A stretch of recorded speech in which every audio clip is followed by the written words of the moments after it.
malheureusement je pense que le président Bassirou Diomaye Diakhar Faye est en train d'impulser une nouvelle dynamique.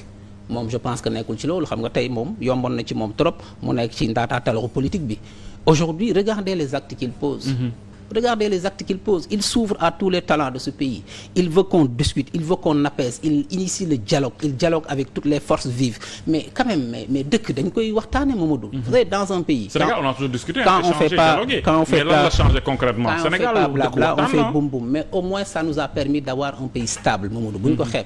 Vous savez les facteurs de stabilisation de ce pays loolu ci la bokk.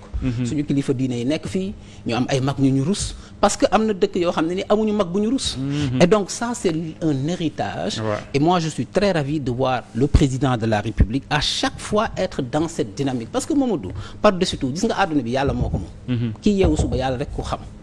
ala kulli alin de toute façon li yàlla dogal xoolal dogal na ko ba pare xoqatal yeeg yooyu yëpp jaru ko parce que bu rumbaxu politique bi jotee ñun ñëpp on sait le faire. Mais aujourd'hui moi je dis en tout cas nous la coalition Diomaye Président nous sommes conscients que le centre de gravité de la politique aujourd'hui c'est la fonction présidentielle. Nous devons l'aider à stabiliser ce pays, nous devons l'aider à clarifier la loyauté institutionnelle, nous devons l'aider dans la pédagogie pour expliquer aux populations que dañu nekk ci benn monde bu takarnaase et que le Sénégal dañu war a def ay jéego dañu war a def ay sacrifices. On a l'impression que xamu leen fu ngeen jëm. Est-ce que am ngeen carnet de route bu clair maanaam les gouvernements souvent dañu naan 100 jours yi am nañ bi objectif. Oui. 1 an yi bii 5 ans yi bii. fixel ngeen seen objectif bi ngeen faloo 2050 ngeen ñu wax après pendant décennal xaw ma quinquennal mais ba tey on tarde à voir les résultats. On a un nouveau gouvernement. Les 100 premiers jours espérons que dina am lu soppeeku lu ñu gis. Ça va arriver. Mamadou en planification c'est-à-dire que les gouvernements ñi réussir ñëpp mooy ñi nga xam ne dañuy def longue planification projetée. Quand vous regardez des pays comme Singapour comme Dubaï ou même aujourd'hui le Maroc ou le Rwanda c'est de la planification c'est de la prospective et c'est comme ça. Et donc mais bu fekkee ne dëkk bi chaque 10 ans référentiel bi changé tey c'est quoi l'avantage comparatif du Maroc? Le Maroc c'est une vision royale déclinée. mooy continuer et puis mooy continuer. Et donc il y a ce qu'on appelle un pays comme le Rwanda il y a Kagame qui est là-bas depuis 20 ans. Il y a ce qu'on appelle mais Sénégal on nous parle de démocratie on enlève on change après voilà. balbutiement bi day jël temps. Et en investissement international c'est ce qu'on appelle la prévisibilité juridique. La prévisibilité juridique mooy que qu'on doit avoir une prévisibilité juridique et que investisseurs yi ñëw parce que tey gis nga am Mamadou xam nga tey xeex bi lan la. naka la ñuy def ba Sénégal tey positionné wu avec des stratégies de nation branding pour que borom xaalis yi ñëw dugal ko biir Sénégal. la xeex bi foofu la nous sommes dans un monde de guerre des systèmes xam nga tubaab ci lañ toll guerre des systèmes.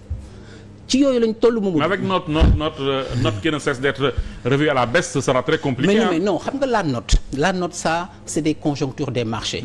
Mais malgré que la note est revue à la baisse mais bientôt la note va être upgradée aussi. Parce que def ngeen lu mën a yóbbu ci loolu. Non bien sûr parce que d'abord aujourd'hui au moment où je parle alhamdoulilah rabbil alamin le Sénégal n'a jamais connu de défaut.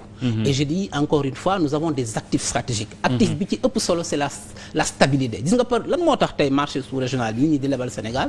Parce qu'on sait que nous sommes un pays stable et nous avons des actifs stratégiques. Nous avons du gaz, nous avons du pétrole, nous avons la stabilité, nous avons une position géostratégique majeure à quelques heures des centres européens. Mais ñuy ils y gagnent plus que nous. Non, c'est pas ça. Maanaam taux bi élevé na, échéance bi jege na, loolu aussi ban njariñ la. Mais loolu moo tax xam nga financement développement. amul 15 solutions.